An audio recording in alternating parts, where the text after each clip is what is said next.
Hello everyone. आज हम उस लेक्चर को करने वाले हैं जो ऑफलाइन क्लास में क्लास तो हुई थी लेकिन रिकॉर्डिंग नहीं हो पाया था क्योंकि कुछ टेक्निकल इश्यूज चल रहा था और सही तरीके से रिकॉर्डिंग नहीं हो पा रहा था। तो मोबाइल पर जो रिकॉर्डिंग हुआ था उसमें वॉइस का प्रॉब्लम था और वीडियो क्वालिटी भी अच्छी नहीं थी। तो बहुत सारे लोग ये कह रहे थे कि सर इसको फिर से रिकॉर्ड करके दे दीजिए।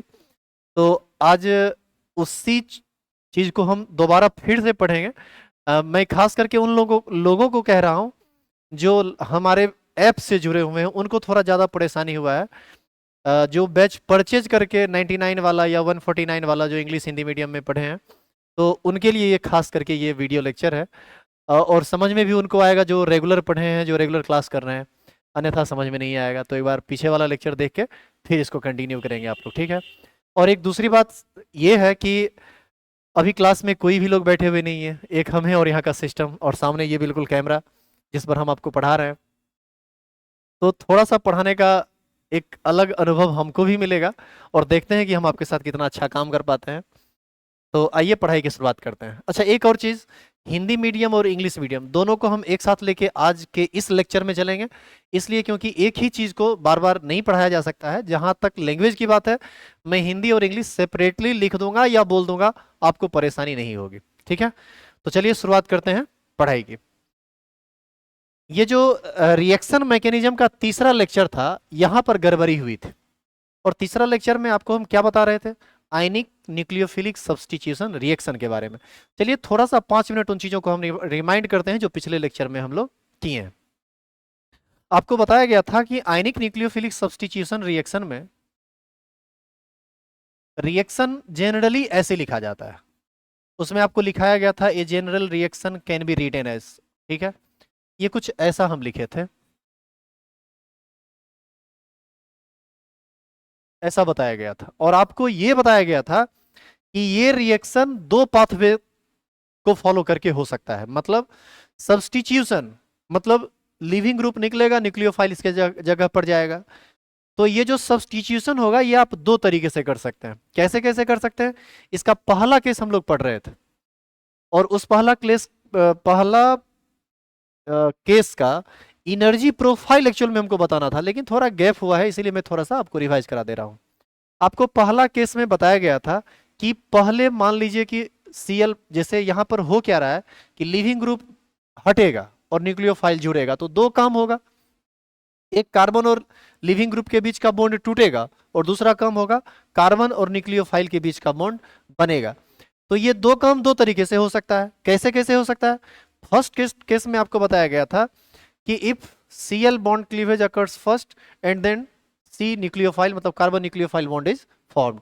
मतलब पहला स्टेप में पहले ये Cl बॉन्ड टूट जाए, जिसमें हम दो स्टेप किए थे जो हम अभी पढ़ा रहे थे क्लास में।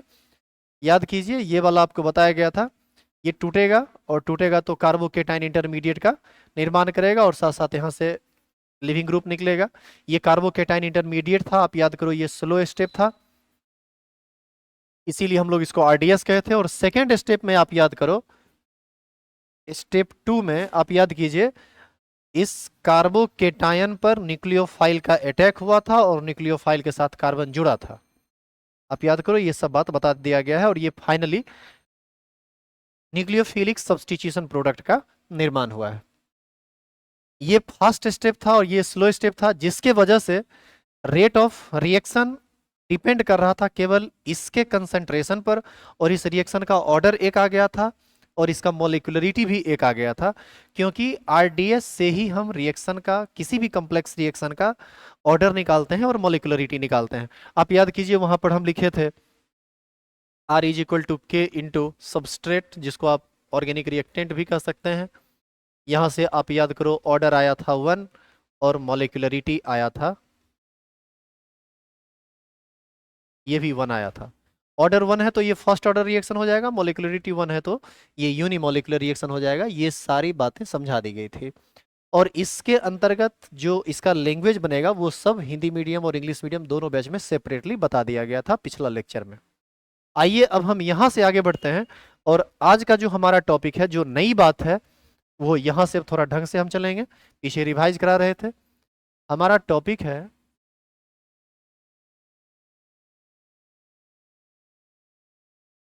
Energy profile for SN1 reaction, ये बताया जाना बाकी था। ठीक है,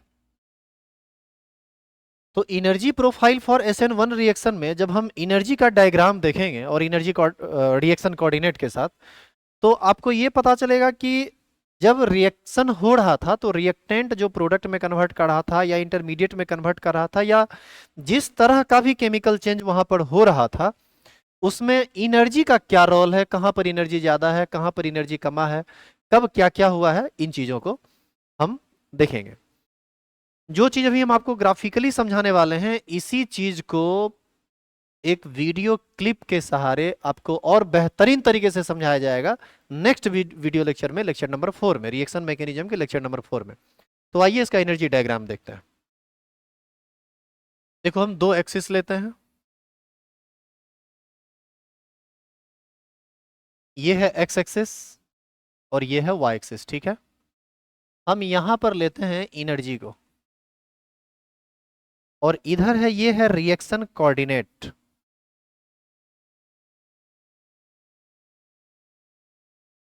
एक तरह से आप इसको टाइम के रूप में भी कंसीडर कर सकते हैं। रिएक्शन कोऑर्डिनेट का मतलब होता है कि रिएक्शन के किस टाइम पर रिएक्टेंट का क्या पोजीशंस है, कैसे कैसे केमिकल चेंज हो रहा है, और उस समय एनर्जी का क्या स्थिति है, इन सभी बातों को इस ग्राफ में हम लोग समझेंगे। चलिए, तो सबसे पहले आप ये समझो कि हमारा जो मेन रिएक्शन था पिछला दिन, वो मेन रिएक्शन ये था, और केस 1 में ये दो स्टेप में हुआ है। पहले Cl बॉन्ड पूरी तरह से टूटा है, कार्बोकेटाइन इंटरमीडिएट का निर्माण हुआ है, और सेकेंड स्टेप में कार्बोकेटाइन पर न्यूक्लियोफाइल का अटैक हुआ है और न्यूक्लियोफिलिक सब्स्टिट्यूशन प्रोडक्ट का निर्माण हुआ है।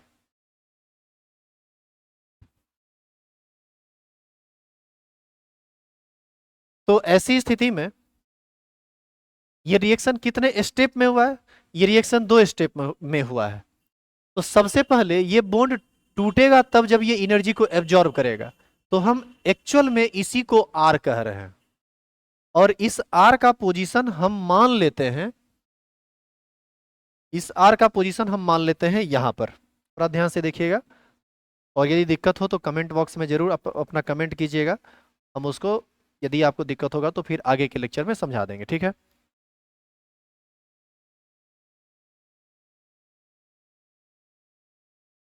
अब देखो, इसको हम मान रहे हैं आर। एक सिंपल बात समझो, जिस समय रिएक्शन नहीं भी हुआ उस समय निश्चित है कि रिएक्टेंट का अपना कुछ ना कुछ एनर्जी होगा। अभी 0 टाइम पर है, रिएक्शन आगे नहीं बढ़ा है, लेकिन जैसे ही रिएक्शन आगे बढ़ेगा तो इसमें कुछ एनर्जी का चेंज आएगा, ये एनर्जी एब्जॉर्ब करेगा, एनर्जी एब्जॉर्ब करने के बाद इसकी एनर्जी बढ़ेगी, और एनर्जी बढ़ेगी तभी तो C और L के बीच का बॉन्ड टूटेगा। तो ऐसी स्थिति में ये ग्राफ कुछ इस तरीके से ऊपर चढ़ता है, देखेंगे ध्यान से।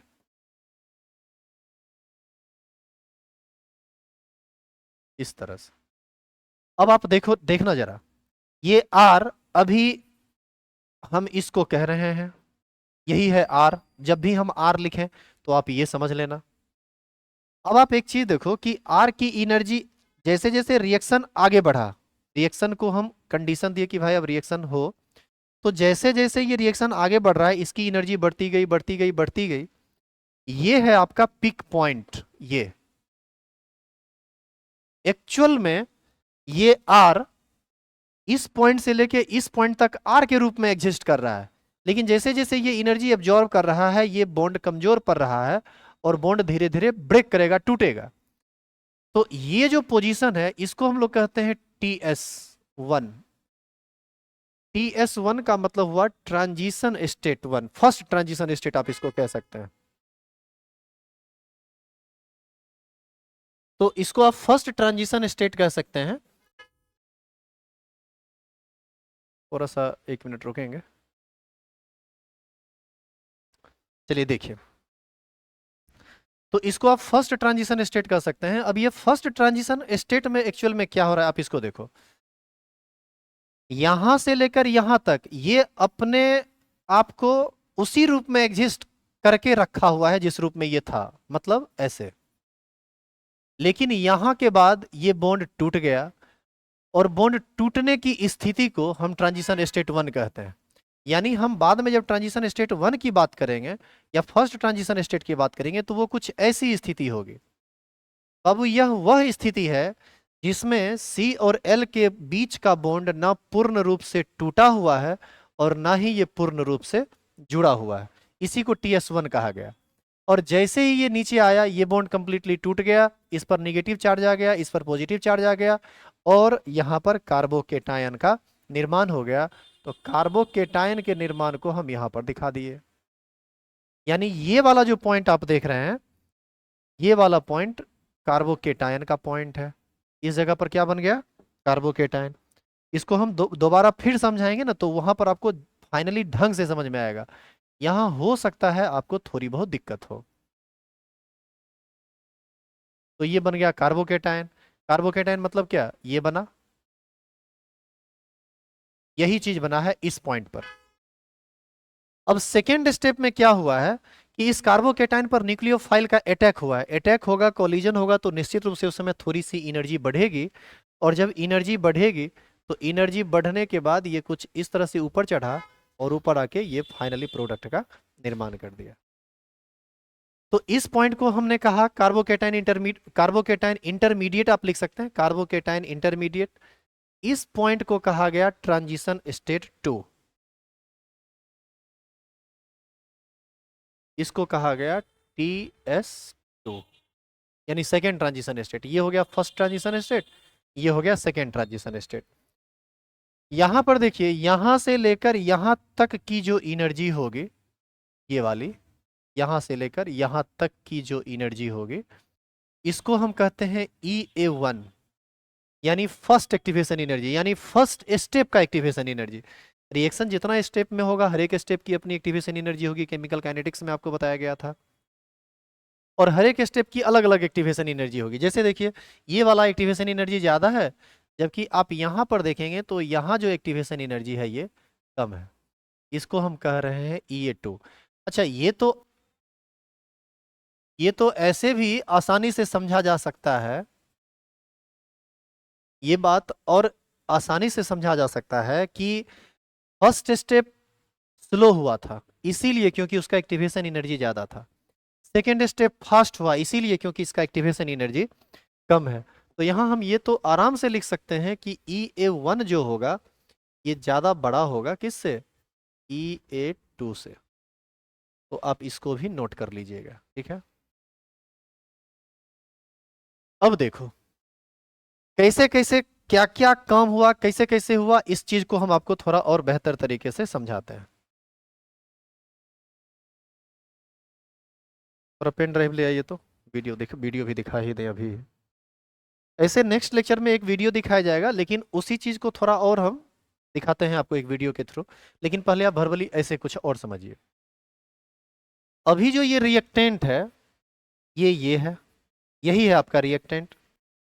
जब एनर्जी बढ़ा, देखिएगा ध्यान से, जब एनर्जी बढ़ा तो ये बॉन्ड कमजोर पड़ रहा है, कमजोर पड़ रहा है, कमजोर पड़ते पड़ते पड़ते पड़ते यहां पर आके ब्रेक कर गया, और ब्रेक करने के बाद ये कार्बोकेटाइन पर आके रोका। तो ये वाली जो स्थिति है, ये वाली स्थिति कुछ ऐसी है। चलिए हम एक एक करके ना, एक एक करके नोट कर देते हैं आपको। हम आर किसको कह रहे हैं? हम आर जो है ये कह रहे हैं इसको,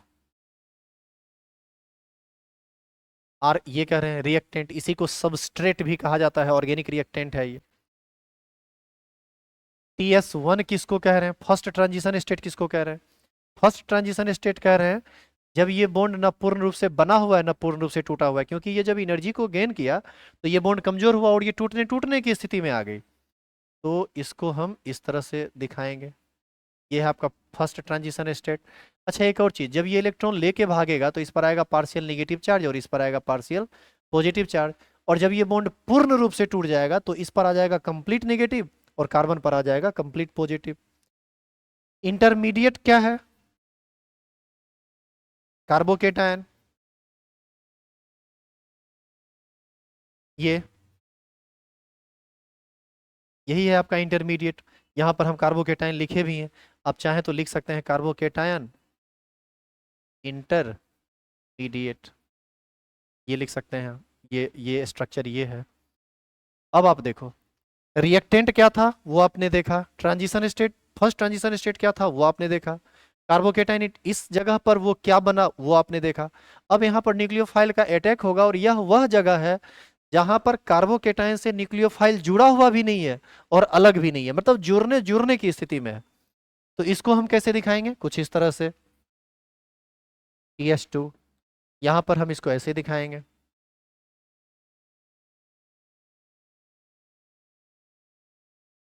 न्यूक्लियोफाइल का माइनस धीरे धीरे खत्म होगा, कार्बन का प्लस धीरे धीरे खत्म होगा। जब ये पूर्ण रूप से जुड़ जाएगा तो ये कंप्लीटली खत्म हो जाएगा, ये कंप्लीटली खत्म हो जाएगा, और फाइनली प्रोडक्ट का जब निर्माण होगा तो ये कुछ ऐसा दिखेगा। तो ये चीज को ध्यान में रखकर आप सोचिए पीछे वाले ग्राफ को, तो कैसे कैसे क्या क्या हुआ वो देखिए आप। आर यहां से चला, ये है आर, आर का मतलब ये यहां से चला एनर्जी लेते हुए इस पॉइंट पर पहुंचा, यहां पर ये टूटने की स्थिति में है, ट्रांजिशन स्टेट, एक फेज से दूसरे फेज में जा रहा है, तो ट्रांजिशन स्टेट 1 इसी को हम कह रहे हैं। इस जगह पर आते आते कार्बोकेटाइन इंटरमीडिएट बना दिया, कार्बोकेटाइन बन गया। इस आगे जब ये बढ़ा, न्यूक्लियोफाइल का अटैक हुआ, तो फिर न्यूक्लियोफाइल जोड़ने जोड़ने की स्थिति में है, इसको हम कह दिए सेकेंड ट्रांजिशन स्टेट। ये था TS1 और ये था TS2, और फाइनली प्रोडक्ट का निर्माण कर दिया। फाइनली प्रोडक्ट ये है।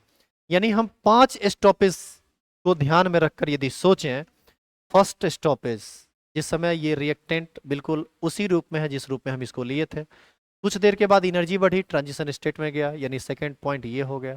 थर्ड पॉइंट ये कंप्लीटली टूट गया, कार्बोकेटाइन बन गया। फोर्थ पॉइंट न्यूक्लियोफाइल इस पर अटैक किया, NU माइनस इस पर अटैक किया और इसके साथ जुड़ने जुड़ने की स्थिति में है, इसको कह रहे हैं। और जब ये पूरी तरह से जुड़ जाएगा तो एनर्जी कम हो जाएगा, क्योंकि जुड़ेगा तो एनर्जी निकलेगी, तो यहाँ पर आके रुका, ये हो गया प्रोडक्ट। तो रिएक्टेंट से प्रोडक्ट बना, इस बीच में 3 चीज आया, कार्बोकेटाइन इंटरमीडिएट, ट्रांजिशन स्टेट 1 और ट्रांजिशन स्टेट 2।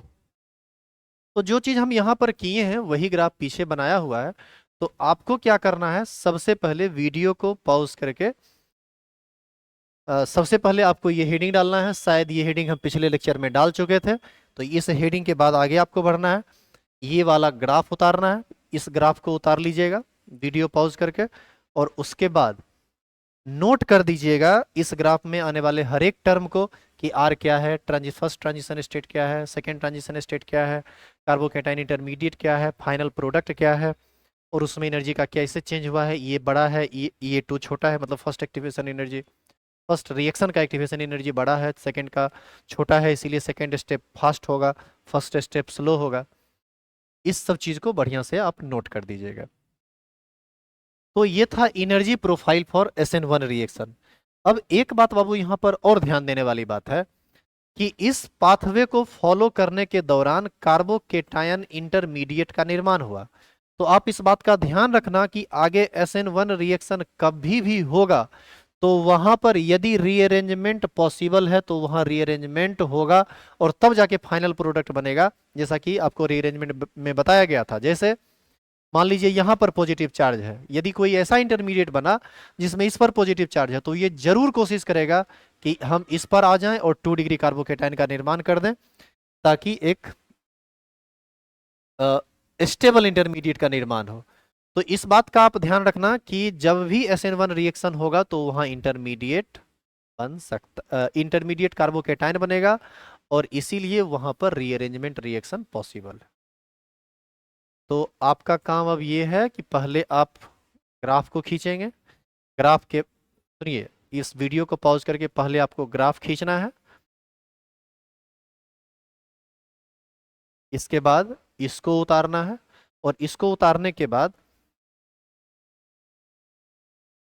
इसको उतार लीजिए। वीडियो इस लेक्चर में छोड़ देते हैं, अगला लेक्चर में दिखा देंगे वीडियो, ठीक है? या फिर देख ही लो, कंफ्यूजन नहीं होना चाहिए।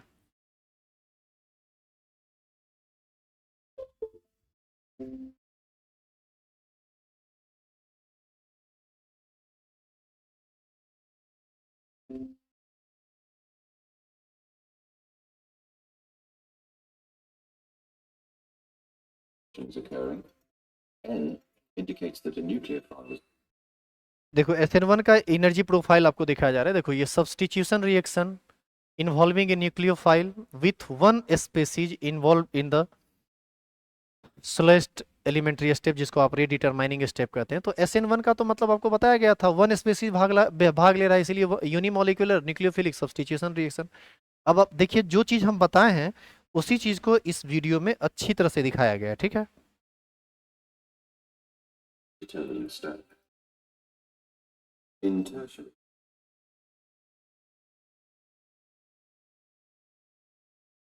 ध्यान से देखेंगे, ये ब्लैक से जो दिख रहा है ये कार्बन है, ये कार्बन है, इससे 3 हाइड्रोजन लगा हुआ है, यानी ये हो गया CH3।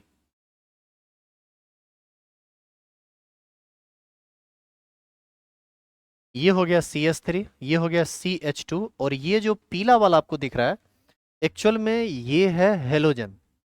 हेलोजन में ब्रोमीन, आयोडीन ये सब जनरली रहेगा, ठीक है।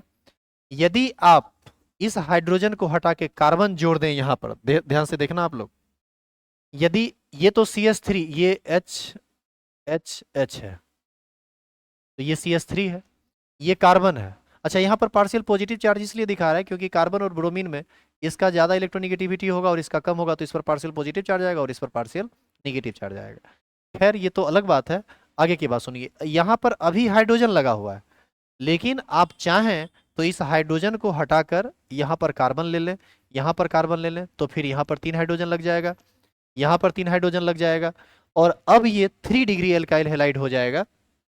और यही काम इस वीडियो लेक्चर में आगे करेगा, आप उस पर ध्यान दीजिए, हमारे ख्याल से आपको दिक्कत नहीं होगी।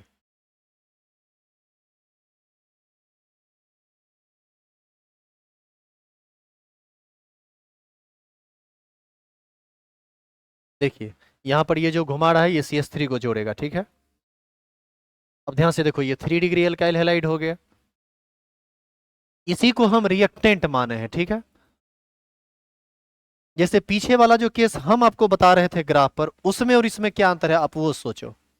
हमने आपको कहा कि ये 3 वैलेंसी फ्री है, यहां लिविंग ग्रुप। एक्चुअल में ये जो कार्बन है ये वाला कार्बन है, ये हो गया आपका लिविंग ग्रुप।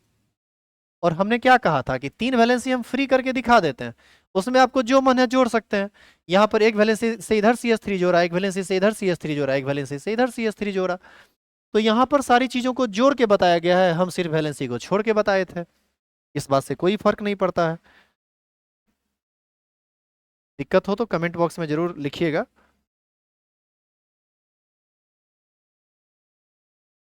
यही रिएक्टेंट है आपका।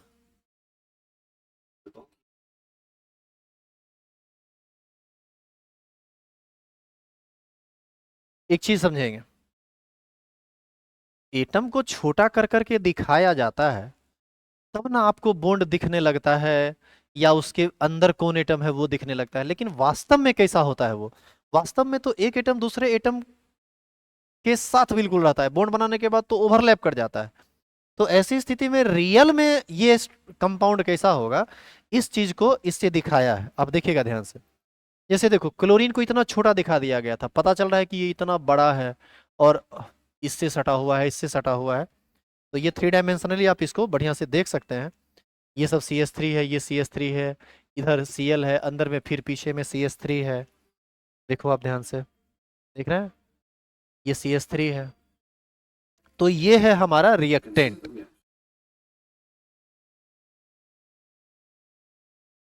आपसे कह रहा है कि कंसीडर कीजिए कि इसका रिएक्शन हम हाइड्रोक्साइड आयन के साथ करा रहे हैं।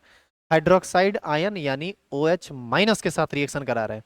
अब वो OH माइनस ही यहाँ पर न्यूक्लियोफाइल है, जिसको हम Nu माइनस कह रहे थे, ठीक है। अब आप देखिए कि जो ग्राफ हम अभी पीछे आपको समझा रहे थे, वही ग्राफ एग्जैक्टली यहाँ भी समझाया हुआ है। ये है आपका फर्स्ट एक्टिवेशन एनर्जी, ये है सेकंड एक्टिवेशन एनर्जी। आप देख सकते हैं फर्स्ट एक्टिवेशन एनर्जी बड़ा है, ये थोड़ा छोटा है, बाद में इसको बड़ा करेगा वीडियो में। तो ये बड़ा है और ये छोटा है। आप ध्यान दीजिएगा किस किस पर, वो देखो रिएक्टेंट ये मान रहा है। जैसे ही आगे बढ़ेगा एनर्जी इसकी बढ़ेगी, तो आप देखिएगा ये बॉन्ड धीरे धीरे कमजोर पड़ेगा। देखो देखो ये चलना स्टार्ट हुआ। देखिए ये जैसे जैसे ऊपर बढ़ता जा रहा है ये बॉन्ड टूटता जा रहा है, देख रहे हैं आप, देखो। और देखिए देखो एक्टिवेशन एनर्जी भी बढ़ रही है। अब देखिए आप, ये ट्रांजिशन स्टेट में जा चुका है, मतलब इस जगह पर ये न पूर्ण रूप से टूटा हुआ है और न पूर्ण रूप से बंधा हुआ है। पूर्ण रूप से टूट जाता तो इस पर कंप्लीट माइनस आ जाता, इस पर कंप्लीट प्लस आ जाता, लेकिन अभी टूटा नहीं है, ट्रांजिशन स्टेट में एक फेज से दूसरे फेज में जा रहा है। उसी स्थिति को वो कहते हैं। जब ये पूरा तरह से टूट जाएगा तो यहाँ पर कार्बोकेटाइन इंटरमीडिएट बनेगा। देखो आप, देखो कार्बोकेटाइन बन गया, यहाँ पर कार्बोकेटाइन बना, Proceed यही to है transition कार्बोकेटाइन। type. बाबू अब यहाँ पर एक बात बहुत जरूरी है समझना, आप इसको समझ लो बढ़िया से। जब इसके साथ Br जुड़ा हुआ था तो इस कार्बन के साथ 4 सिग्मा बॉन्ड था और इसका हाइब्रिडाइजेशन था sp3। और इस कार्बन को सेंटर मान के यदि हम उसके शेप को समझे तो वो होगा टेट्राहेड्रल, बॉन्ड एंगल 109.5 डिग्री के आसपास होगा। लेकिन जब Br माइनस निकल गया और ये इस फेज में आया तो कार्बन पर जब प्लस चार्ज आया तो यहां पर केवल 3 बॉन्ड ही बना है with zero lone pair, 3 sigma bond with zero lone pair. इसका हाइब्रिडाइजेशन हो जाएगा sp2 और निश्चित रूप से ये तीनों आपस में सेम डिस्टेंस पर फैल जाएगा, जहां पर इसके इसके और इसके बीच का जो बॉन्ड एंगल होगा वो 120 डिग्री हो जाएगा। आप इस चीज को इस वीडियो में देख सकते हैं कि किस तरह से ये अपने आप को चेंज करा है। थोड़ा ध्यान से देखो, Br जैसे जैसे निकलता जा रहा है वैसे वैसे ये सीधा होता जा रहा है। देखो ध्यान से देखो, देख रहे हैं आप। और जैसे जैसे Br क्लोज आ रहा है, मतलब बॉन्ड जैसे जैसे जुड़ा हुआ है वैसे वैसे देखिए ये टेढ़ा है। अभी इसका शेप, अभी जो इसका शेप है ये टेट्राहेड्रल शेप है, लेकिन जब ये टूटेगा, जैसे जैसे वो टूट रहा है वैसे वैसे इसका शेप चेंज हो रहा है और ये ट्राइगोनल प्लेनर शेप में जा रहा है। जब इसके साथ OH माइनस जुड़ जाएगा तो फिर से वो इसको रिपेल करेगा और फिर से वो टेट्राहेड्रल में चला जाएगा, क्योंकि OH माइनस जब जुड़ेगा तो फिर सिंगल बॉन्ड बनेगा और इस कार्बन का हाइब्रिडाइजेशन sp3 हो जाएगा। इस प्रकार ये जो चेंज होता है sp3 से sp3 भाया sp2, कार्बोकेटाइन जब बना हुआ रहता है तो sp2, और जब रिएक्टेंट आता है तब भी sp3, और जब प्रोडक्ट बन जाता है तब भी sp3। आप इन चीजों को बेहतर तरीके से यहां समझ सकते हैं। देखिए ये कार्बोकेटाइन इंटरमीडिएट बना, इसमें यदि रीअरेंजमेंट पॉसिबल होता तो ये रीअरेंजमेंट कर लेता, फिर न्यूक्लियोफाइल का स्पर अटैक होगा और फाइनल प्रोडक्ट का निर्माण होगा। अब देखिए सेकेंड स्टेप का एक्टिवेशन एनर्जी काफी कम है, ये काफी फास्ट होगा। अब और इस तरह से आप देख सकते हैं कि OH माइनस इसके साथ आया, जुड़ गया और फाइनल प्रोडक्ट का निर्माण कर दिया। देखो इसमें एक और समझने वाला बात क्या है, आप ये देखो, पहले था 3 degree alkyl halide. OH minus का जब अटैक हुआ 2 स्टेप में, पहले Br माइनस निकला, सेकेंड स्टेप में OH माइनस अटैक करके क्या बना दिया, ये बना दिया 3 डिग्री एल्कोहल। तो रिएक्शन तो हो गया, 3 डिग्री एल्काइल हैलाइड कन्वर्ट कर गया किस में, 3 डिग्री एल्कोहल में। और इस तरह से इसको आप एक और तरीके से देखिए इसी ग्राफ पर तो और बेहतर समझ में आएगा। अब देखो, जिसको आप गोल करके समझ रहे थे कि ये ऊपर चढ़ रहा है नीचे जा रहा है, उसको अब पूरा का पूरा दिखाएगा कि कैसे कैसे ऊपर चढ़ा, किस तरह से रिएक्शन में चेंजिंग आया है, ये सब चीज देखो ध्यान से। देखो ये रिएक्टेंट आगे बढ़ा, एनर्जी बढ़ेगा, धीरे धीरे ये बॉन्ड कमजोर पड़ेगा। देखो ट्रांजिशन स्टेट के पॉइंट पर ये Br निकलने पर है, पार्शियल पॉजिटिव चार्ज, इस पर आएगा पार्शियल नेगेटिव चार्ज। ये बना कार्बोकेटाइन इंटरमीडिएट, यहाँ पर ट्राइगोनल प्लेनर से पकड़ेगा ये, देखो बना, सीधा हो गया वो, कार्बोकेटाइन इंटरमीडिएट बना। कार्बोकेटाइन इंटरमीडिएट पर अब क्या होगा, यहाँ पर OH माइनस का अटैक होगा और फिर OH वाला ट्रांजिशन स्टेट आएगा। देखो ट्रांजिशन स्टेट, और यहाँ पर जाके फाइनल प्रोडक्ट का निर्माण हुआ। इस तरह से फाइनल प्रोडक्ट का निर्माण हो गया। तो यही चीज हम आपको भी समझा रहे थे, SN1 रिएक्शन। उम्मीद करते हैं आपको ये चीज अच्छी तरह से समझ में आया होगा। यदि किसी तरह का कोई भी प्रॉब्लम हो तो आप निश्चित रूप से कमेंट बॉक्स में लिखिएगा, हमें आपके कमेंट का इंतजार रहेगा। लेकिन अभी ये क्लास ओवर नहीं हो रहा है, अभी हम कुछ देर और पढ़ेंगे और अभी ही पढ़ेंगे SN2 रिएक्शन, ठीक है। तो आइए स्टार्ट करते हैं हम लोग SN2 रिएक्शन। तो आप लोग को क्या करना है, ग्राफ उतारना है, ग्राफ के बाद ये लिखना है, और इसके बाद हम लोग पढ़ेंगे SN2 रिएक्शन। तो चलिए अब हम लोग पढ़ेंगे केस 2। आप याद कीजिए पहला में लिखे थे cleavage of Cl bond occurs first and then CNU bond is formed. पहले Cl बॉन्ड पूरी तरह टूट जाए, बाद में CNU बॉन्ड का निर्माण हो। अब हम केस 2 पढ़ेंगे जिसमें दोनों काम साथ साथ होगा। It means cleavage of Cl bond and formation of CNU bond occurs simultaneously, जब दोनों काम साथ साथ हो। तो हम इसको हिंदी इंग्लिश दोनों में लिख देते हैं, आप भी लिख लीजिएगा। If Cl bond cleavage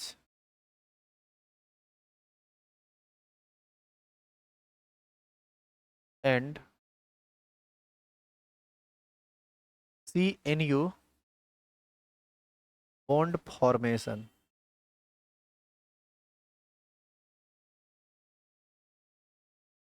occurs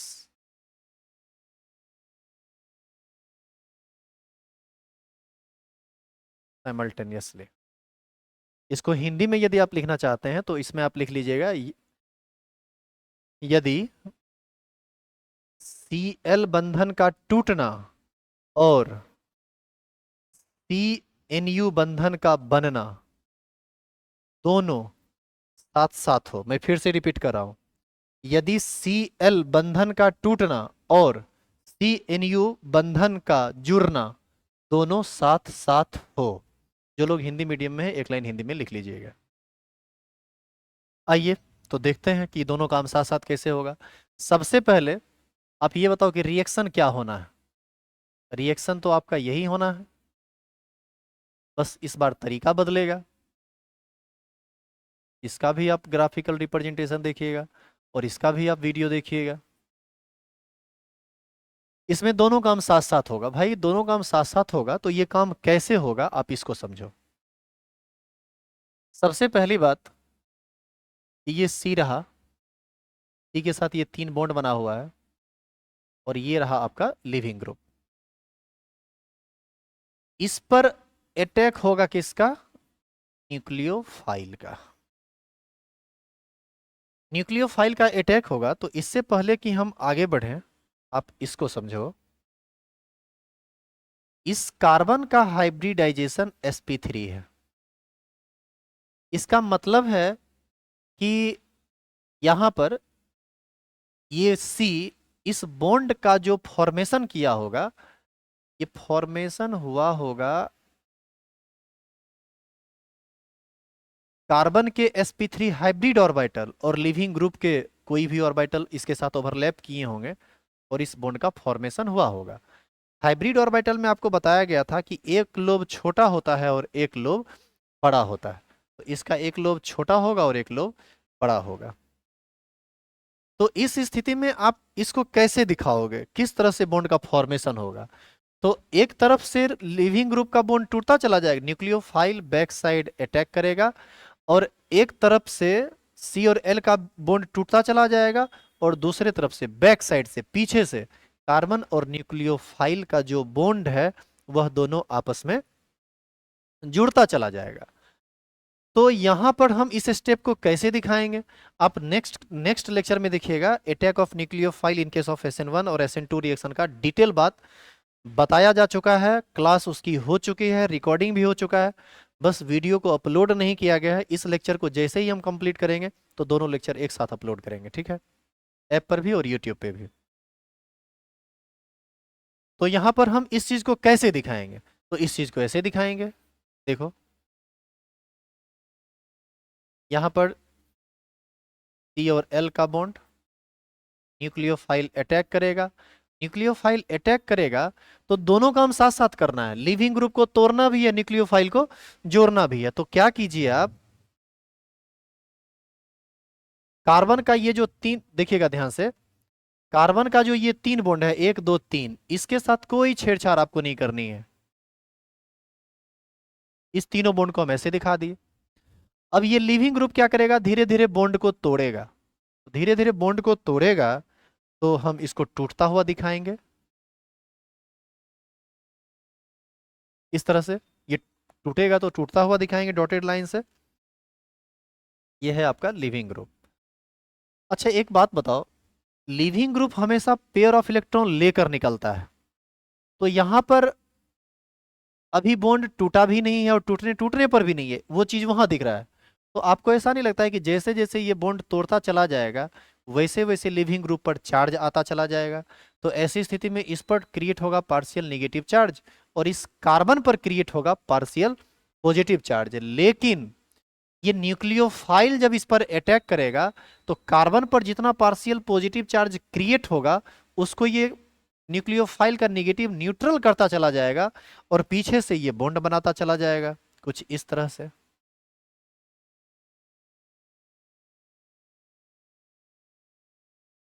और इस तरह से न्यूक्लियोफाइल का कंप्लीट नेगेटिव नहीं बचेगा, इसमें न्यूक्लियोफाइल का नेगेटिव डेंसिटी घटेगा तो यहां पर पार्शियल नेगेटिव चार्ज रहेगा। अब आप एक चीज देखो, ये बॉन्ड लिविंग ग्रुप का टूटता हुआ बॉन्ड है और ये बॉन्ड कार्बन का न्यूक्लियोफाइल के साथ जुड़ता हुआ बॉन्ड है। इस बॉन्ड के टूटने के कारण लिविंग ग्रुप पर पार्शियल नेगेटिव चार्ज आने लगा है, इस पर आएगा पार्शियल पॉजिटिव, लेकिन उस पार्शियल पॉजिटिव को खत्म कर देगा न्यूक्लियोफाइल का नेगेटिव और नेगेटिव के खत्म होने के कारण न्यूक्लियोफाइल पर चार्ज आ जाएगा पार्शियल नेगेटिव, क्योंकि अब इसका कंप्लीट नेगेटिव तो रहा नहीं क्योंकि उसमें से कुछ हिस्सा कार्बन बॉन्ड फॉर्मेशन में इन्वॉल्व कर लिया है। तो बाबू इसको कहा जाएगा ट्रांजिशन स्टेट, इसको हम बोलते हैं संक्रमण अवस्था, ये कहा गया ट्रांजिशन स्टेट। और कुछ देर के बाद आप पाओगे कि ये लिविंग ग्रुप पूर्ण रूप से टूट गया, पूर्ण रूप से टूट गया तो ये L- का निर्माण कर देगा और ये कार्बन और न्यूक्लियोफाइल का बॉन्ड बन गया, यानी न्यूक्लियोफाइल का बॉन्ड किसके साथ? कार्बन के साथ। और ये तीन जो बॉन्ड आप देख रहे हैं वो जैसा है वैसा रह जाएगा। तो इस चीज को हम ऐसे दिखलाएं या ऐसे दिखलाएं कोई फर्क नहीं पड़ता है। इसमें कार्बन का हाइब्रिडाइजेशन यहाँ पर sp3 है, यहां भी कार्बन का हाइब्रिडाइजेशन sp3 है, लेकिन यहां पर जब आप कार्बन का हाइब्रिडाइजेशन देखेंगे तो ये हाइब्रिडाइजेशन आपको sp2 आएगा, क्योंकि ये दोनों बॉन्ड तो एक टूट रहा है एक बन रहा है, कंप्लीट बॉन्ड तो सिग्मा 3 ही है, तो ये आपको sp2 आएगा। तो ये पाथवे फॉलो करता है कौन? SN2 के केस में। अब आप एक चीज गौर कीजिए कि यहां पर किसी भी कार्बोकेटायन इंटरमीडिएट का निर्माण नहीं हुआ है, और यदि कार्बोकेटायन इंटरमीडिएट का निर्माण नहीं हुआ है तो यदि कोई रिएक्शन SN2 रिएक्शन करेगा तो उसमें रीअरेंजमेंट कभी भी नहीं होगा। जबकि इससे पहला वाला केस में क्या था? Cl बॉन्ड पहले टूटा, कार्बोकेटाइन इंटरमीडिएट का निर्माण हुआ और लिविंग ग्रुप निकला। दूसरे केस में कार्बोकेटाइन पर न्यूक्लियोफाइल का अटैक हुआ और फाइनल प्रोडक्ट का निर्माण हुआ। तो इसमें कार्बोकेटाइन इंटरमीडिएट बना था क्योंकि ये दो स्टेप में रिएक्शन हुआ था, ये रिएक्शन एक ही स्टेप में हो जाता है और यहाँ पर किसी प्रकार के कार्बोकेटाइन इंटरमीडिएट का निर्माण नहीं होता है, इसीलिए यहाँ पर रीअरेंजमेंट कभी नहीं होगा। जो लोग बोर्ड का एग्जाम देना चाहते हैं उसके लिए मैं एक इंपॉर्टेंट बात बता दूं, यहाँ से एक बहुत ही महत्वपूर्ण क्वेश्चन पूछा जाता है कि SN1 और SN2 रिएक्शन में क्या अंतर है, what are the major differences between SN1 and SN2 reaction. तो उसका एक महत्वपूर्ण अंतर ये है कि SN1 रिएक्शन में कार्बोकेटाइन इंटरमीडिएट बनता है, सेकेंड ऑर्डर ये SN2 रिएक्शन में कार्बोकेटाइन इंटरमीडिएट नहीं बनता है। SN1 में कार्बोकेटाइन इंटरमीडिएट बनता है, इसीलिए वहां पर रीअरेंजमेंट पॉसिबल है, हो सकता है, हो भी सकता है, नहीं भी हो सकता है। स्टेबिलिटी का केस रहेगा, स्टेबिलिटी ज़्यादा होगा तो बन सकता है, नहीं रहेगा तो नहीं बनेगा। लेकिन बाबू SN2 के केस में कभी भी कार्बोकेटाइन का रीअरेंजमेंट पॉसिबल नहीं है। आगे और भी बात पढ़ेंगे तो और भी अंतर समझ में आएगा, लेकिन आप यह भी जानिए कि SN1 रिएक्शन 2 स्टेप में हुआ था और इस रिएक्शन को आप ध्यान से देखिए, यहाँ पर केवल एक ही स्टेप में होता है, दोनों काम साथ साथ हो जाता है, न्यूक्लियोफाइल का लिविंग ग्रुप का टूटना भी और न्यूक्लियोफाइल का जुड़ना भी, तो दोनों काम साथ साथ होता है। तो यह वन स्टेप पाथवे का रिएक्शन है जिसमें सिर्फ ट्रांजिशन स्टेट बनता है, कोई न्यूक्लियोफाइल नहीं, ये सॉरी, कोई भी इंटरमीडिएट का फॉर्मेशन नहीं होता है। तो यहां से हम इस बात को लिख सकते हैं, क्या लिख सकते हैं? पहले तो आप लोग उतार लेंगे कौन कौन चीज, सो सुन लो। केस 2 ये लिख लेना, पहले हिंदी ऑलरेडी हम बोल चुके हैं, फिर इसको लिख लेना आप, और इसको लिखने के बाद इसका लिखना पड़ेगा आपको स्टेटमेंट। तो स्टेटमेंट में हम क्या लिखेंगे पहले हम बोल देते हैं, फिर लिख भी देंगे। हम लिखेंगे this is 2 step, sorry, this is 1 step pathway involving transition state only, no carbocation intermediate is form in this pathway. Clear है? आगे लिखेंगे, जो लिखेंगे पहले समझ लीजिए। अब जरा सोचो कि इस रिएक्शन का जो रेट होगा वो किस पर डिपेंड करेगा। इस रिएक्शन का रेट डिपेंड करेगा, एक ही स्टेप में जब ये रिएक्शन हुआ है तो इस रिएक्शन का रेट डिपेंड करेगा इसके कंसंट्रेशन पर भी और इसके कंसंट्रेशन पर भी। तो हम यहां से लिख सकते हैं R is directly proportional to substrate that is organic reactant that is Cl into concentration of nucleophile. और बाबू ऐसी स्थिति में R बराबर हम लिख सकते हैं K into concentration of substrate into concentration of nucleophile. आप देखो इसका पावर 1 इसका पावर 1, तो बाबू बताओ इसका ऑर्डर क्या हो जाएगा? 2। इसका मॉलिक्यूलरिटी क्या हो जाएगा, जिसको आप आणविकता कहते हैं? इसका मॉलिक्यूलरिटी 2 हो जाएगा। ऑर्डर 2 हुआ, इसका मतलब है कि ये सेकेंड ऑर्डर रिएक्शन होगा। मॉलिक्यूलरिटी 2 है, इसका मतलब है कि ये बाइमॉलिक्यूलर रिएक्शन होगा।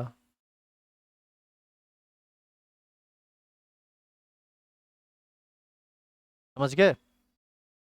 तो इस तरह से इसका जो कंप्लीट स्टेटमेंट बनेगा उस स्टेटमेंट में हम क्या बोलेंगे? सबसे पहला बोलेंगे this is one step pathway involving transition state only, no carbocation intermediate is formed. मैं हिंदी में बोल रहा हूं, अभिक्रिया की यह क्रियाविधि केवल एक पद में समाप्त होती है जिसमें सिर्फ संक्रमण अवस्था का निर्माण होता है, किसी भी कार्बोधनायन अभिक्रिया मध्यवर्ती का निर्माण नहीं होता है। आगे क्या लिखेंगे उसके बारे में सुनिए। आगे हम कहेंगे इन this reaction pathway rate of reaction depends on concentration of substrate, that is concentration of organic reactant as well as concentration of nucleophile. It means order of reaction is 2 and molecularity is also 2. It means this reaction pathway is second order reaction. Sorry, this reaction pathway or this reaction is bimolecular reaction, follow second order kinetics, and this reaction is denoted by SN2, where 2 indicates or 2 stands for bimolecular, N for nucleophilic substitution reaction, and S for N for nucleophilic और S का मतलब substitution reaction. Overall जब आप इसको लिखेंगे तो ये कहलाएगा बाइमॉलिक्यूलर न्यूक्लियोफिलिक सब्सटीट्यूशन रिएक्शन। आप याद कीजिए SN1 का क्या फुल फॉर्म था? Unimolecular nucleophilic substitution reaction.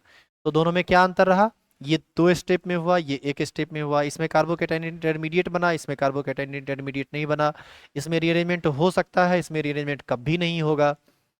इसका रेट सिर्फ रिएक्टेंट के कंसंट्रेशन पर डिपेंड किया था, इसका रेट ऑर्गेनिक रिएक्टेंट के साथ साथ न्यूक्लियोफाइल के कंसंट्रेशन पर भी डिपेंड किया। चौथा बात, इसी वजह से इसका ऑर्डर 1 हुआ, इसका ऑर्डर 2 हुआ। इसी वजह से इसका मॉलिक्यूलरिटी 1 हुआ, इसका मॉलिक्यूलरिटी 2 हुआ। और मॉलिक्यूलरिटी इसका 1 होने के कारण इसको हमने यूनिमॉलिक्यूलर रिएक्शन कहा, इसको बाइमॉलिक्यूलर रिएक्शन कहा, इसको SN1 से सूचित किया, इसको SN2 से सूचित किया। तो ये सभी बातें हैं। तो आपको अब लिखना पड़ेगा ये पूरा का पूरा स्टेटमेंट, ठीक है? तो चलो मैं स्टेटमेंट लिख देता हूँ। जो लोग हिंदी मीडियम में हैं उनके लिए हम बोल देंगे, आप वहाँ से लिख लीजिएगा, ठीक है? सबसे पहले हम लिखेंगे यहाँ this is 2 step pathway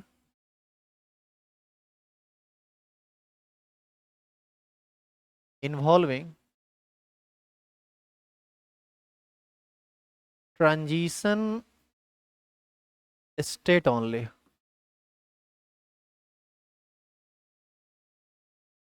no intermediate is formed in this reaction, in this type of reaction.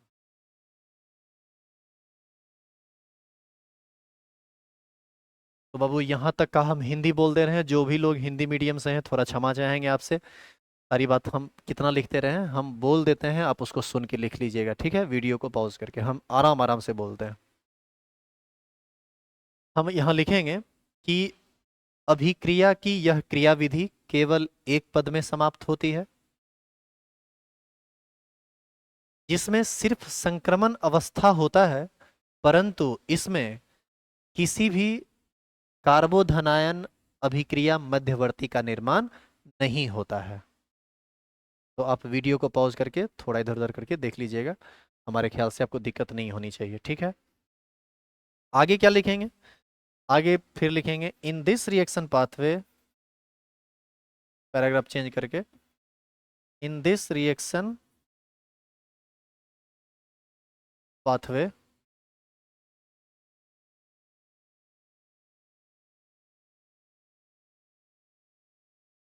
rate of reaction depends on concentration of substrate।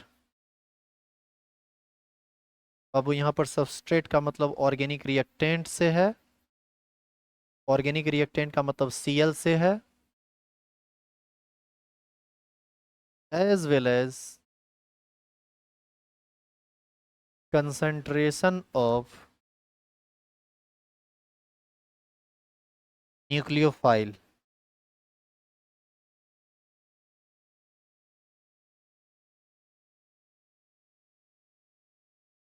Hence, this reaction is called, hence this reaction is called bimolecular nucleophilic substitution reaction and denoted by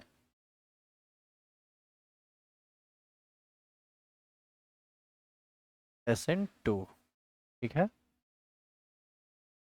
जहां पर SN2 में बाबू where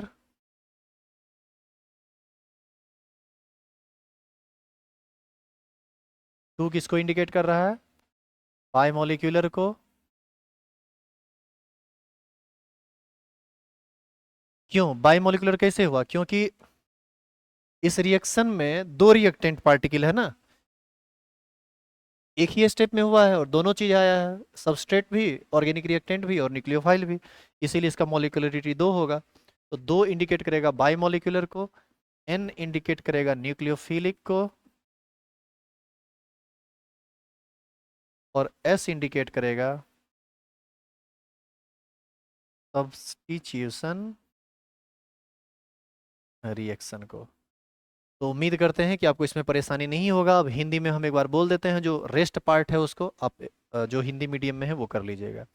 यहाँ से आपको paragraph change करके लिखना है कि अभिक्रिया की इस क्रिया विधि में, मैं धीरे से बोल रहा हूँ आप लिख लीजिएगा, अभिक्रिया की इस क्रिया विधि में अभिक्रिया का वेग कार्बनिक अभिकारक तथा केंद्रक स्नेही दोनों के सांद्रण पर निर्भर करता है। अतः इस अभिक्रिया को द्विअनुक केंद्रक स्नेही प्रतिस्थापन अभिक्रिया कहा जाता है। द्विअनुक केंद्रक स्नेही प्रतिस्थापन अभिक्रिया कहा जाता है, जिसे हम SN2, इसको SN² मत पढ़िएगा, SN2 द्वारा सूचित करते हैं, जहां 2 का मतलब द्विअनुक, 2 का मतलब हो जाएगा द्विअनुक, न्यूक्लियोफिलिक का मतलब केंद्रक स्नेही और सब्स्टिट्यूशन का मतलब प्रतिस्थापन अभिक्रिया। उम्मीद करते हैं यहाँ तक में आपको कोई परेशानी नहीं होगा, लेकिन अभी 5 मिनट और हम देखेंगे, इसका एनर्जी प्रोफाइल देखने के बाद लेक्चर को ख़त्म किया जाएगा। तो आगे हमारा टॉपिक होगा एनर्जी प्रोफाइल और SN2 रिएक्शन। ये आसान है बाबू, ये तो बिल्कुल आसान है, क्योंकि ये मात्र एक ही स्टेप में हुआ है। ये है आपका रिएक्शन कोऑर्डिनेट, इसको भी हम आपको वीडियो पर दिखाएंगे। ये है एनर्जी, यहाँ तो एक स्टेप में मात्र बात ही हुआ है। यहाँ से क्या हुआ है कि ये रिएक्टेंट है आर, जिसकी एनर्जी बढ़ी और ये फाइनली प्रोडक्ट में कन्वर्ट कर गया, बस यही हुआ है। और ये जो पॉइंट आप देख रहे हैं, इसको आप ट्रांजिशन स्टेट कहेंगे। इसमें सिर्फ ट्रांजिशन स्टेट बना है, किसी भी अभिक्रिया मध्यवर्ती का निर्माण नहीं हुआ है। और ये है इसका एक्टिवेशन एनर्जी। इसमें एक ही रिएक्शन है तो एक ही एक्टिवेशन एनर्जी है। तो यहाँ पर रिएक्टेंट क्या है, यहाँ पर रिएक्टेंट की जगह पर दोनों आ जाएगा, Cl भी और न्यूक्लियोफाइल भी। और प्रोडक्ट तो न्यूक्लियोफिलिक सब्स्टिट्यूशन प्रोडक्ट जो बनेगा वो होगा। और Ts क्या है, Ts देखो यही है, ये ये हो, देखो ये हो गया पूरा का पूरा रिएक्टेंट, ठीक है। ये हो गया आपका Ts और ये हो गया आपका प्रोडक्ट। लिविंग ग्रुप तो बाहर निकल जाएगा, आप उसको भी प्रोडक्ट में कंसीडर कर सकते हैं। तो आपको क्या करना है, इसके बाद ये ग्राफ उतारना है। और इस ग्राफ को उतारने के बाद हम आपको सब एक वीडियो क्लिप दिखाते हैं। इस वीडियो से आपको ये चीज और स्पष्ट समझ में आ जाएगा, ठीक है।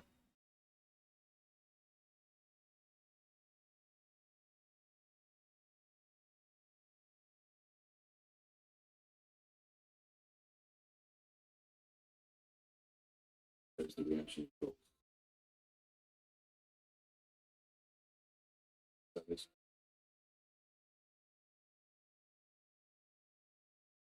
देखना ध्यान से,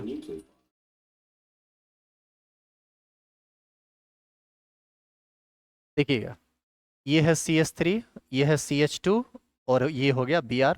यहाँ पर कार्बन पर पार्शियल नेगेटिव चार्ज है, सॉरी Br पर पार्शियल नेगेटिव चार्ज है, कार्बन पर पार्शियल पॉजिटिव चार्ज है। क्यों? क्योंकि दोनों में वैद्युत ऋणात्मकता का अंतर है। ये OH, ये देखो ये OH माइनस है, ठीक है। OH माइनस, इस पर लोन पेयर भी रहता है, वो आप केमिकल बॉन्डिंग में समझते होंगे, हमारे ख्याल से इसमें दिक्कत नहीं होनी चाहिए। यही हो गया न्यूक्लियोफाइल, ये हो गया लिविंग ग्रुप। ये निकलेगा, ये निकलते चला जाएगा और ये जुड़ता चला जाएगा।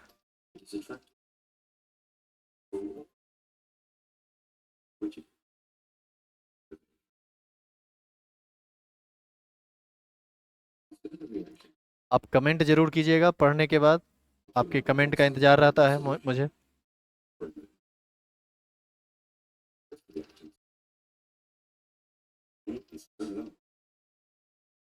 चलो आप सब लोग ध्यान से देखो, ये है आपका CH3, ये है CH2 और ये है Br। इसको घुमाएगा तब आपको ज़्यादा बेहतर समझ में आएगा। CH3 CH2 Br, यही चीज रिएक्टेंट है, दोनों रिएक्टेंट माना जाएगा। देखो एक ही स्टेप में रिएक्शन हुआ है। अब देखो जैसे जैसे वो ऊपर चढ़ रहा है, ये बॉन्ड टूट रहा है, ये बॉन्ड बन रहा है। आप ध्यान से देखिए, ये बॉन्ड टूटता जा रहा है, ये बॉन्ड बनता जा रहा है। और ये ट्रांजिशन स्टेट पर पहुंच चुका है, देखो ट्रांजिशन स्टेट तक पहुंच चुका है। ये टूटने टूटने की स्थिति में है, ये जुड़ने जुड़ने की स्थिति में है। अब आप ध्यान से देखिएगा, ये टूटने टूटने की स्थिति में है, ये टूटने टूटने की स्थिति में है। इसका मतलब पूर्ण रूप से कोई बॉन्ड नहीं है, पूर्ण रूप से ये बॉन्ड है, ये बॉन्ड है, ये बॉन्ड है। इस समय इसका हाइब्रिडाइजेशन sp2 होगा, इसीलिए ये सीधा हो गया है। फिर जब जुड़ जाएगा तो फिर टेट्राहेड्रल से पकड़ लेगा। ये ट्रांजिशन स्टेट के फेज में है, ध्यान से देखो, यही है ट्रांजिशन स्टेट आपका। इस पर पार्शियल निगेटिव होगा, ऑक्सीजन पर पार्शियल निगेटिव होगा। चार्ज को यहाँ नहीं दिखाया गया है अभी तक, देखो दिखा दिया गया, पार्शियल निगेटिव पार्शियल निगेटिव। यहाँ पर पार्शियल पॉजिटिव दिखा दिया है, जनरली पार्शियल पॉजिटिव रहेगा नहीं, चूंकि उसको और दोनों को एक तरफ से इलेक्ट्रॉन ले रहा है, दूसरी तरफ से दे रहा है, तो बॉन्ड का फॉर्मेशन हो जाएगा, तो चार्ज ऑटोमेटिक खत्म हो जाएगा। हालांकि पार्शियल पॉजिटिव दिखा भी दे तो गलत नहीं है। अब आप देखो जैसे जैसे ये रिएक्शन कोऑर्डिनेट नीचे जा रहा है, Br माइनस निकल रहा है और OH माइनस जुड़ रहा है, और धीरे धीरे स्ट्रक्चर इसका फिर टेट्राहेड्रल पकड़ लेगा। अब देखो टेट्राहेड्रल फिर आ गया, इस सेंटर के अबाउट एक हाइड्रोजन इधर, एक हाइड्रोजन इधर, एक CH3 इधर, टेट्राहेड्रल ज्योमेट्री में आ गया। इसी को आप वहां देखिए ग्राफ पर, कैसे कैसे देखो रिएक्टेंट में दोनों को कंसीडर किया है ना। ये आ गया ट्रांजिशन स्टेट, ये हो गया आपका ट्रांजिशन स्टेट, और अब ये फाइनली प्रोडक्ट में कन्वर्ट, ये आपका ट्रांजिशन स्टेट है। अब ये धीरे धीरे फाइनली प्रोडक्ट में कन्वर्ट कर जाएगा। यहाँ से देखो प्रोडक्ट बनेगा, वो Br गया, यहाँ से OH माइनस जुड़ गया, और ये हो गया आपका फाइनल प्रोडक्ट। तो उम्मीद करते हैं आपको यहाँ तक में समझने में कोई परेशानी नहीं होगी। अब 5 मिनट का एक और बात हम आपको बताएंगे जो बहुत ज़्यादा इम्पोर्टेंट है, बहुत ही ज़्यादा इम्पोर्टेंट। हालांकि इन चीज़ों को नेक्स्ट लेक्चर में बताया गया है, लेकिन फिर भी इस लेक्चर में हम थोड़ा सा आपको हिंट करते हैं, ठीक है। आप लोग अगला लेक्चर देखिएगा तो उसमें आप उसको आगे स्किप कर दीजिएगा। अटैक ऑफ न्यूक्लियोफाइल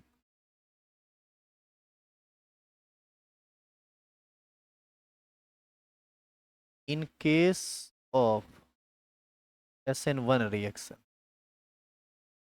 ये पहला पढ़ रहे हैं हम लोग। Attack of nucleophile in case of SN1 reaction. अच्छा एक बात बताइए आप, SN1 के केस में न्यूक्लियोफाइल किस पर अटैक किया था? आप याद करो, इसको हम दिखाते हैं यहाँ से, यदि लिखे होंगे, हाँ लिखा हुआ है। फर्स्ट स्टेप में Cl बॉन्ड पूरी तरह से टूटा था, कार्बोकेटायन बना था, और इसी कार्बोकेटायन पर न्यूक्लियोफाइल का अटैक हुआ था,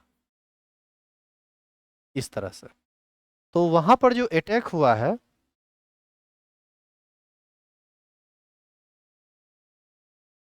कार्बोकेटायन पर हुआ है। तो कार्बोकेटायन हम इस तरह से लिख लेते हैं, इस पर पॉजिटिव चार्ज दे देते हैं, न्यूक्लियोफाइल का अटैक इसी पर होगा। अब आप ध्यान दीजिए, इस कार्बन का हाइब्रिडाइजेशन होगा बाबू sp2, एक s और 2p हाइब्रिडाइजेशन में भाग लिया, तो निश्चित रूप से हम कह सकते हैं यहां पर एक p ऑर्बिटल खाली होगा। इस कार्बन पर पॉजिटिव चार्ज है और एक अनहाइब्रिडाइज्ड p ऑर्बिटल खाली है, और इस अनहाइब्रिडाइज्ड p ऑर्बिटल पर न्यूक्लियोफाइल का बोथ साइड अटैक पॉसिबल है। आगे से भी पॉसिबल है, पीछे से भी पॉसिबल है, कहीं से भी अटैक करके न्यूक्लियोफाइल कार्बन के साथ बहुत ही आसानी से बॉन्ड का निर्माण कर सकता है और फाइनली इस प्रोडक्ट का निर्माण कर सकता है। तो यहां से ये चीज भी सही है, ये चीज भी सही है, पीछे से भी अटैक करता, कहीं से भी अटैक करता तो बॉन्ड का फॉर्मेशन हो जाता। तो इसका रिजल्ट ये हुआ कि बोथ साइड अटैक पॉसिबल।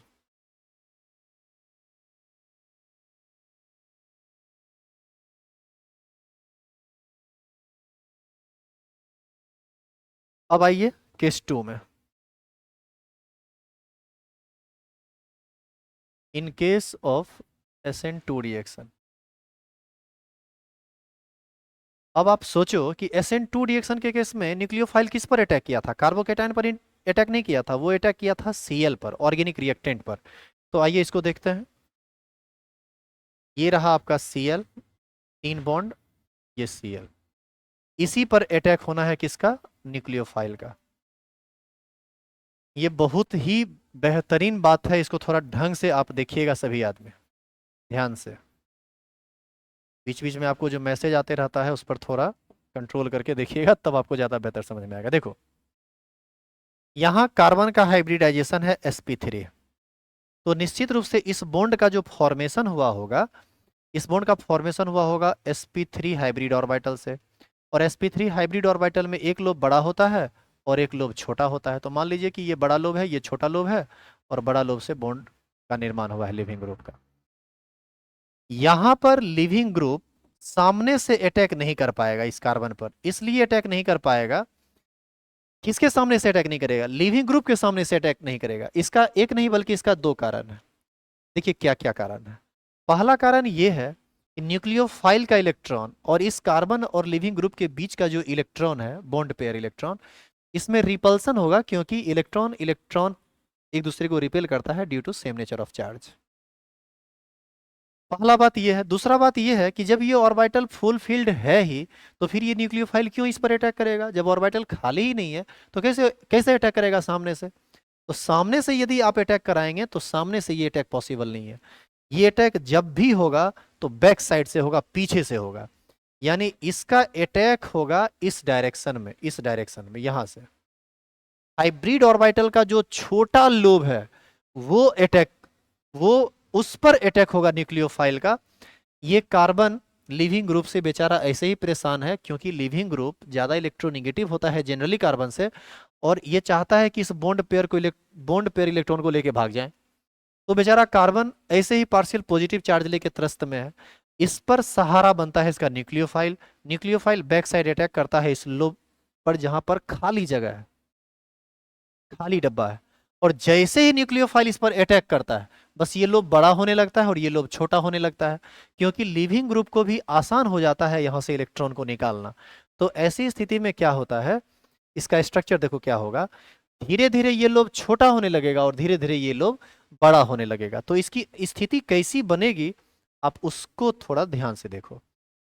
ये एक बॉन्ड, ये एक बॉन्ड और ये एक बॉन्ड, यानी 3 बॉन्ड जैसा था वैसा दिखा दिए सिंगल, उसमें कोई छेड़छाड़ नहीं किए, बस हम डायरेक्शन चेंज कर दिए हैं, क्योंकि बॉन्ड टूटने और बनने पर डायरेक्शन चेंज होता है, क्योंकि हाइब्रिडाइजेशन बदल जाता है। तो यहाँ पर लिविंग ग्रुप क्या है, टूट रहा है। ध्यान से देखो, यहाँ पर लिविंग ग्रुप टूट रहा है, जिसको आप ट्रांजिशन स्टेट कहे थे, और बैक साइड से न्यूक्लियोफाइल के साथ नया बॉन्ड बन रहा है। तो जो पहले हाइब्रिडाइजेशन sp3 था, वो हाइब्रिडाइजेशन अब हो जाएगा बाबू sp2। sp2, एक sp2 से ये बना, एक sp2 से ये बॉन्ड बना, एक sp2 से ये बना। तो ये जो बॉन्ड बना, ये किससे बना हुआ है, ये अब अनहाइब्रिडाइज्ड ऑर्बिटल से है, जिसका दोनों लोब आपस में बराबर है। इस कार्बन का जो हाइब्रिडाइजेशन है बाबू, ये है sp2। इधर जुड़ गया कौन, न्यूक्लियोफाइल। यहां पर पार्शियल निगेटिव चार्ज, यहां पर पार्शियल निगेटिव चार्ज। और कुछ देर के बाद क्या होगा, जब ये दोनों इलेक्ट्रॉन अपना लेके भाग जाएगा, तो ये लोब छोटा हो जाएगा, ये लोब बड़ा हो जाएगा, और तब जाके, इसी को आप ट्रांजिशन स्टेट कह रहे थे पीछे, आप ये पढ़े भी हैं अभी तुरंत, तो इसको दोबारा समझाने की जरूरत हमारे ख्याल से तो नहीं है। दिक्कत होगा तो कमेंट जरूर कीजिएगा। अब देखो, ये जो कार्बन के साथ लिविंग ग्रुप अपना निगेटिव चार्ज लेके निकल गया इधर से, ये लोब हो जाएगा छोटा और ये लोब हो जाएगा बड़ा, और इस तरह से न्यूक्लियोफाइल के साथ ये बॉन्ड बन गया, और जो तीन बॉन्ड था कार्बन का, वो जैसा था वैसा ही रह गया। अब आप ध्यान से देखो, इस कार्बन का हाइब्रिडाइजेशन एक बार फिर से हो गया sp3। एक बॉन्ड इधर बना होगा, एक बॉन्ड इधर बना होगा, एक बॉन्ड इधर बना होगा, और एक बॉन्ड इधर बना, यानी ये जो हाइब्रिड ऑर्बिटल होगा, ये sp3 होगा, इसमें एक लोब बड़ा और एक लोब छोटा होगा। लेकिन आप ध्यान से देखिए, इसमें और इसमें अंतर है। इसमें कार्बन के साथ लिविंग ग्रुप जुड़ा हुआ है, जबकि इसमें कार्बन के साथ न्यूक्लियोफाइल जुड़ा हुआ है। तो रिएक्शन हो चुका है फाइनली।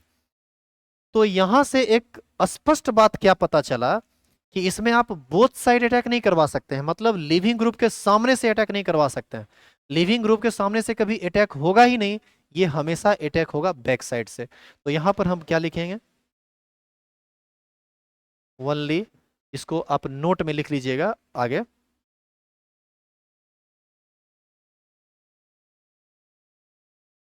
ओनली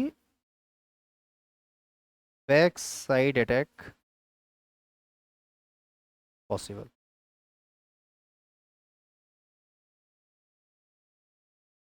तो अब आप कहेंगे कि सर ये बैक साइड अटैक पॉसिबल तो करवा दिए, लेकिन इसके पढ़ने का फायदा क्या है बाबू। इसके पढ़ने का ऑर्गेनिक केमिस्ट्री में एक बहुत जबरदस्त फायदा है। इस पर कई तरह के क्वेश्चन अराइज होते हैं, और कई तरह का कंसेप्चुअल रिएक्शन आप इस पर कर सकते हैं। जैसे देखिए, मैं आपको बताता हूं कि क्या जरूरत है इसकी, क्यों हमने आज इसको बताया। आप अगला लेक्चर देखिएगा, अगला लेक्चर में भी ये बताया है, लेकिन चूंकि SN1 और SN2 का कंप्लीट केस चल रहा है, तो हम सोचे कि चलो एक साथ कर देते हैं।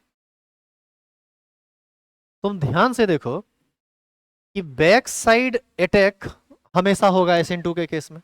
मान लो यहां पर हाइड्रोजन लगा हुआ है, यहां पर हाइड्रोजन लगा हुआ है, और यहां पर हाइड्रोजन लगा हुआ है। तो बाबू ये छोटा छोटा एटम है, तो छोटा छोटा एटम रहेगा तो न्यूक्लियोफाइल आसानी से पीछे से अटैक कर देगा। लेकिन यदि यहाँ पर CH3 CH3 CH3 CH3 और CH3 CH3 रहे, तो CH3 CH3 एक बड़ा सा ग्रुप है।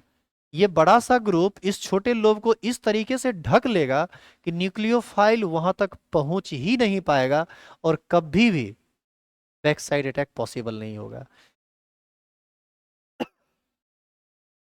यानी SN2 के केस में सिर्फ बैक साइड अटैक पॉसिबल होगा, और बैक साइड अटैक सिर्फ तभी पॉसिबल होगा जब इस कार्बन के साथ जुड़ा हुआ ये 3 एटम या ग्रुप ऑफ एटम छोटा छोटा हो। तो आप एक चीज ध्यान रखना कि इस कार्बन के साथ यदि 3 CH3 जुड़ जाएगा ना, तो ये कभी भी SN2 रिएक्शन नहीं करेगा, ये SN1 रिएक्शन करेगा। जैसे आपके भी दिमाग में आएगा ना सर कि आपने SN1 रिएक्शन पढ़ा दिया, SN2 रिएक्शन पढ़ा दिया, लेकिन हम कैसे समझेंगे कि कौन रिएक्शन SN1 है और कौन सॉरी कौन SN1 रिएक्शन करेगा और कौन SN2 रिएक्शन करेगा, क्योंकि किसी रिएक्शन पर लिखा हुआ थोड़ी रहेगा कि ये SN1 करेगा या ये SN2 करेगा। इस पर कोई ये थोड़ी लिखा हुआ रहेगा कि इसमें कार्बोकेटाइन इंटरमीडिएट बनेगा, यहाँ कार्बोकेटाइन इंटरमीडिएट नहीं बनेगा। ये थोड़ी लिखा हुआ रहेगा कि यहाँ पर रीअरेंजमेंट होगा और वहाँ पर रीअरेंजमेंट नहीं होगा। ये कभी नहीं लिखा हुआ रहेगा, ये आपको पकड़ना पड़ेगा। और यहाँ पर आपसे ऑर्डर पूछा जाता है कि SN2 ऑर्डर किसका क्या होगा, SN1 ऑर्डर किसका क्या होगा। तो इन सब चीज़ों को हम कैसे समझेंगे, इसके लिए आपको ये बता रहे हैं। जैसे सुनो, ध्यान से देखना, मैं लास्ट करने वाला हूँ क्लास अब, तो प्लीज़ आप सभी लोग खूब ध्यान से देखेंगे। यदि यहाँ पर हाइड्रोजन हाइड्रोजन हाइड्रोजन रहे तो बैक साइड अटैक आसानी से पॉसिबल है और ये आराम से SN2 रिएक्शन करेगा। यानी यदि CH3Cl वाला केस रहे तो इसमें OH minus back side attack करेगा और Cl माइनस को यहाँ से निकालेगा और मिथाइल अल्कोहल का निर्माण करेगा, SN2 रिएक्शन होगा। देखो C, ये वाला C, 3 हाइड्रोजन यहाँ लगा हुआ है और ये जो L है लिविंग ग्रुप, उसी को हम यहाँ पर Cl माने हैं, तो ये करेगा SN2 रिएक्शन। दूसरा, यदि यहाँ पर H और एक CH3 लगा दो तो भी ये बैक साइड अटैक आसानी से कर लेता है। लेकिन जब 2 ग्रुप लगा देंगे ना CH3, वहां से मुश्किल हो जाता है। जब 3 ग्रुप लगा देंगे तो SN2 रिएक्शन करेगा ही नहीं। तो यदि आपसे पूछ दे, 4 ऑप्शन आपको दे दे, यहाँ पर पहला ऑप्शन में हाइड्रोजन हाइड्रोजन हाइड्रोजन दे दिया, मान लो। दूसरे ऑप्शन में हाइड्रोजन हाइड्रोजन CH3 दे दिया, मान लो। तीसरे ऑप्शन में हाइड्रोजन CH3 दे दिया और फोर्थ ऑप्शन में CH3 दे दिया। और आपसे पूछेगा कि SN2 रिएक्टिविटी का ऑर्डर क्या होगा, SN2 रिएक्शन का ऑर्डर क्या होगा इस चारों ऑप्शन में। तो कौन सबसे तेज रिएक्शन करेगा SN2? जब आप हाइड्रोजन हाइड्रोजन हाइड्रोजन जोड़ेंगे, यानी पहला सबसे ज़्यादा रिएक्टिव होगा, उसके बाद दूसरा, उसके बाद तीसरा, उसके बाद चौथा।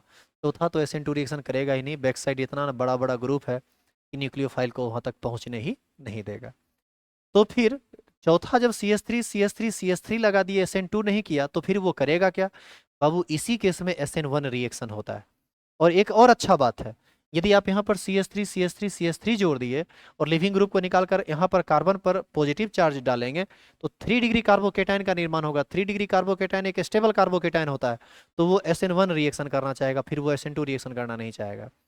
तो इसी चारों ऑप्शन में आपसे पूछेगा कि SN1 का रिएक्टिविटी ऑर्डर क्या होगा। तो ध्यान रखना, SN1 और SN2 का रिएक्टिविटी ऑर्डर बिल्कुल एक दूसरे का उल्टा होगा।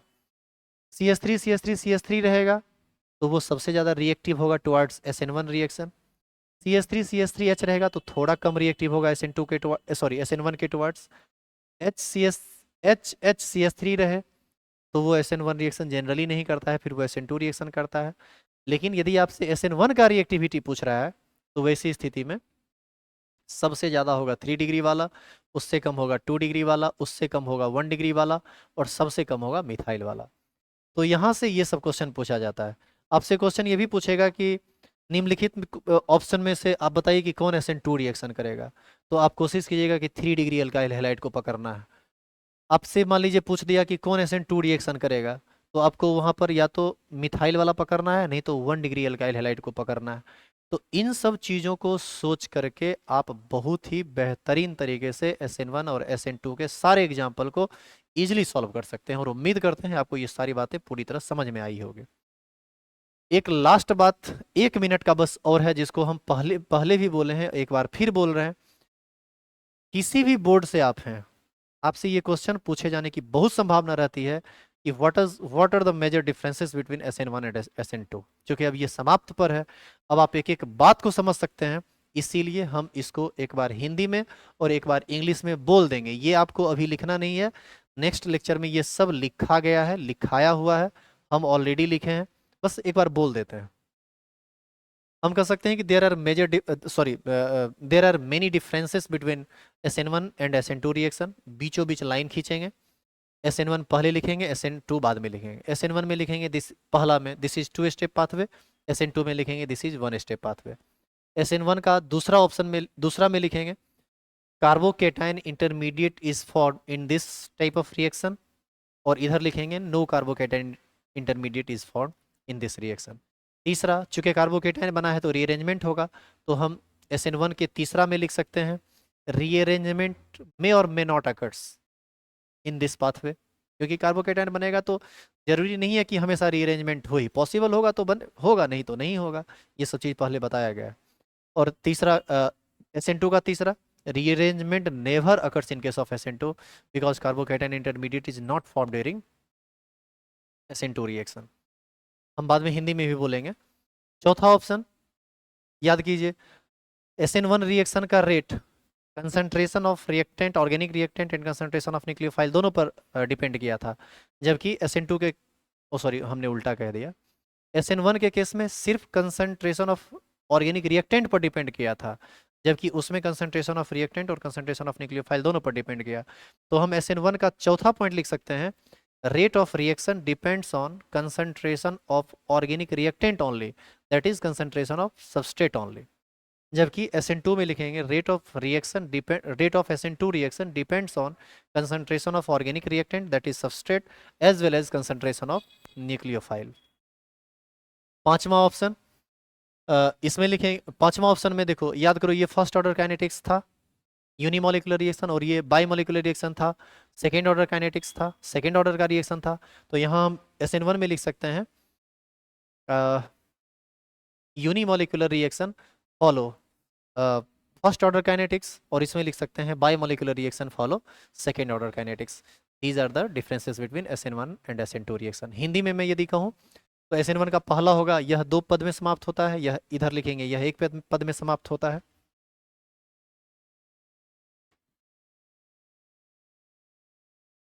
इसमें लिखेंगे पहला में यह 1 पद में समाप्त होता है, इसमें लिखेंगे यह, सॉरी यह 2 पद में समाप्त होता है, यह 1 पद में समाप्त होता है। दूसरा क्या लिखेंगे, इसमें कार्बोधनायन अभिक्रिया मध्यवर्ती का निर्माण होता है, होता है, और इसमें लिखेंगे इसमें अभिक्रिया मध्यवर्ती का निर्माण नहीं होता है। तीसरा में लिखेंगे इसमें कार्बोधनायन का पुनर्विन्यास हो भी सकता है, नहीं भी हो सकता है। इसमें लिखेंगे कार्बोधनायन अभिक्रिया मध्यवर्ती का पुनर्विन्यास कभी भी सॉरी इसमें पुनर्विन्यास कभी भी संभव नहीं है, क्योंकि अभिक्रिया मध्यवर्ती का निर्माण ही नहीं होता है।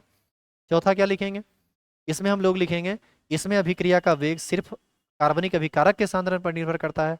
इसमें क्या लिखेंगे, इसमें अभिक्रिया का वेग कार्बनिक अभिकारक के सांद्रण और केंद्रक सतही के सांद्रण दोनों पर निर्भर करता है। पांचवा में क्या लिखेंगे, यह प्रथम कोटि की एक अणुक अभिक्रिया है, और इसमें क्या लिखेंगे, यह द्वितीय कोटि की द्वि अणुक अभिक्रिया है। इस तरह से SN1 और SN2 रिएक्शन का केस पूरी तरह से समाप्त हुआ। इसमें एक और लेक्चर आपको आगे मिलेगा, आप उसको भी देख लीजिएगा, फिर आगे की पढ़ाई होगी। एक सबसे बड़ी बात, मंडे से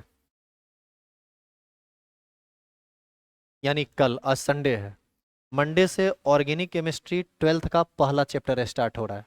आप सभी आदमी जो लोग ऐप से जुड़े हुए हैं, बैच परचेज किए हैं 99 या 149 में, आप सभी लोग से काइंडली रिक्वेस्ट होगा कि आप लोग लाइव क्लास कीजिए। यदि पीछे का बैकलॉग लगा हुआ है तो भी आप लाइव क्लास कीजिए, मैं आपको समझा दूंगा, और धीरे धीरे छूटे हुए चीज़ों को कवर कर लीजिए, कहीं कोई परेशानी नहीं होगी। लाइव क्लास यदि करेंगे तो थोड़ा बढ़िया रहेगा। इससे संबंधित किसी भी तरह का इंक्वायरी हो तो आप ज़रूर इस नंबर पर कॉल कर लीजिए। हमारे टेक्निकल स्टाफ जो भी हैं वो आपको सपोर्ट करेंगे, किसी भी तरह की परेशानी होगी तो सपोर्ट करेंगे। शारदा डिजिटल ऐप डाउनलोड कर लीजिए यदि आप अभी तक नहीं डाउनलोड किए हैं, और चैनल को ज़रूर सब्सक्राइब कीजिए, लाइक कीजिए और शेयर कीजिए यदि आपको वीडियो अच्छा लगा हो तो। मैं इसी तरह से और भी जो भी इंपॉर्टेंट टॉपिक होगा उस पर वीडियो बनाता रहूँगा, बस आपके सपोर्ट की मुझे ज़रूरत है। Thank you.